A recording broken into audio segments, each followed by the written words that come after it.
अस्सलाम वालेकुम। इस वीडियो से हम लोग हमारा टॉपिक जो हमारी प्लेलिस्ट है digital communication and information theory, इसमें नेक्स्ट टॉपिक कवर कर रहे हैं, जिसमें हमारे पास बाइपोलर सिग्नल गिवन है जो हमारे पास प्लस ए है जब टाइम हमारे पास 0 से t है।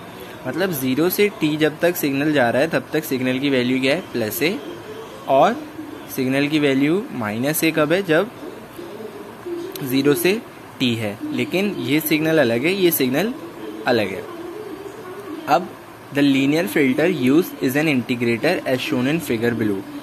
हमारे पास फिल्टर जो यूज किया गया वो इंटीग्रेटर यूज किया गया, और this detector is known as integrate and dump detector. Detector कौन सा है, integrate and dump detector. Assuming the noise variance of S N square is equals to 0.1 V square. अब ये नॉइज वेरिएंस है जिसको पावर ऑफ नॉइज भी बोलते हैं। हमें पता क्या लगाना है, optimum detection threshold if the priori probabilities are PS1 0.5, PS1 0.7 और PS1 0.2। हमें optimum detection threshold find out करना है जब प्रोबेबिलिटी 0.5 है, जब प्रोबेबिलिटी 0.7 है और जब प्रोबेबिलिटी 0.1 है। तो डेटा में ये फिगर है हमारे पास, रिसीव सिग्नल और डिसीजन, जहाँ पर हमारे पास डिटेक्ट होगा सिग्नल।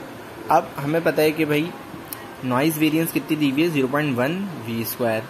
हमें पता क्या लगाना है, ऑप्टिमम थ्रेशोल्ड y। हमें फॉर्मूला पता है कि फॉर्मूला क्या होता है, A1 plus A2 divide by 2 plus ये हमारे पास क्या कहलाता है, noise of variance divide by A1 minus A2, और ये probability of signal 2, probability of signal 1। इसको नाम दे देंगे इक्वेशन 1 का। अब ये हमारे पास A1 और A2 नहीं पता। A1 A2 क्या चीज़ होती है, सिग्नल 1 की वैल्यू और सिग्नल 2 की वैल्यू।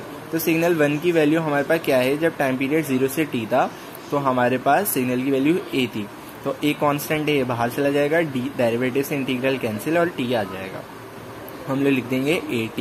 अब ये कैपिटल T कैसे आया है, क्योंकि हमने अपर लिमिट और लोअर लिमिट अप्लाई करी तो at हो गया। इसी तरीके से a2 क्या बनेगा, माइनस का at। अब सिर्फ इस चीज़ को मैं सॉल्व कर रहा हूँ अलग से। a1 at प्लस माइनस कैसे आ गया इधर, क्योंकि इधर माइनस है तो माइनस एटी से एटी कैंसिल, ऊपर 0 बच जाएगा तो डिवाइड बाई 2 0, तो 0 आ गया। अब इस पूरी टर्म की जगह 0 ही लिखा जाएगा हर जगह। और a1 माइनस a2 कैसे आएगा, 80 minus minus 80 is equals to 280। तो हमारे पास a1 माइनस a2 की जगह मैं क्या लिख सकता हूँ, 280। अब हमारे पास जो प्रोबेबिलिटी दी हुई है वो हमारे पास PS1 की दी हुई है, PS2 की नहीं दी हुई। देखिए यहाँ पर प्रोबेबिलिटी ऑफ सिग्नल 2 भी चाहिए होगी, लेकिन हमारे पास गिवन क्या है, प्रोबेबिलिटी ऑफ सिग्नल 1। तो इसको कैसे सॉल्व करेंगे, यहाँ पर प्रोबेबिलिटी ऑफ सिग्नल 1 क्या थी, 0.5 थी। हमें पता है कि टोटल प्रोबेबिलिटी होती है 1। अगर मैं 1 में से 0.5 माइनस करूँ तो बची हुई प्रोबेबिलिटी सिग्नल 2 की होगी। तो सिग्नल 2 की प्रोबेबिलिटी 1 में से मैं 0.5 माइनस करूँगा तो 0.5 बचेगा। ये कैसे आई प्रोबेबिलिटी, क्योंकि टोटल प्रोबेबिलिटी हमें पता है 1 होती है। अब 1 में से मैं अगर सिग्नल 1 की प्रोबेबिलिटी माइनस कर दूँ तो बाकी बची हुई प्रोबेबिलिटी जो भी आएगी वो सिग्नल 2 की होगी, तो 0.5 आ गया। इक्वेशन 1 में मैंने वैल्यूज रख दी, ln 0.5 0.5 ये 1 हो जाएगा और ln 1 0 हो जाता है, इसीलिए हमारे पास इसका जो आंसर आएगा 0 आ जाएगा। इसी तरीके से प्रोबेबिलिटी ऑफ सिग्नल जो हमारे पास सेकेंड सिग्नल था जिसकी प्रोबेबिलिटी 0.7 थी, यहाँ से हम लोग फिर निकालेंगे सिग्नल 2 की प्रोबेबिलिटी 0.3 आएगी, सब वही रहेगा 0.3 और यहाँ पर 0.7 आ जाएगा। तो इसकी वैल्यू हमारे पास माइनस 0.04 आई। ये 0.05 कैसे आया, 0.1 डिवाइडेड बाई 2 0.05 80। अब इसकी ऑप्टिमम थ्रेशोल्ड क्या बन जाएगा, minus 0.04 V square divide by 80। अब सॉल्व करते हैं जब हमारे पास सिग्नल जो है प्रोबेबिलिटी 0.2 थी, 0.2 थी, वही करेंगे 1 minus 0.2 0.8 probability of signal 2 equation में पुट करेंगे, ln 0.8 डिवाइड बाई 0.2।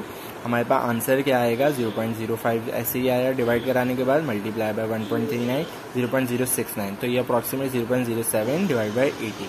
तो हमारे पास ऑप्टिमम थ्रेशोल्ड पता लग गया तीनों प्रोबेबिलिटीज़ का। तो यहाँ पर ये वीडियो ख़त्म करते हैं, मिलते हैं अपनी नेक्स्ट वीडियो में, तब तक के लिए अल्लाह हाफिज़।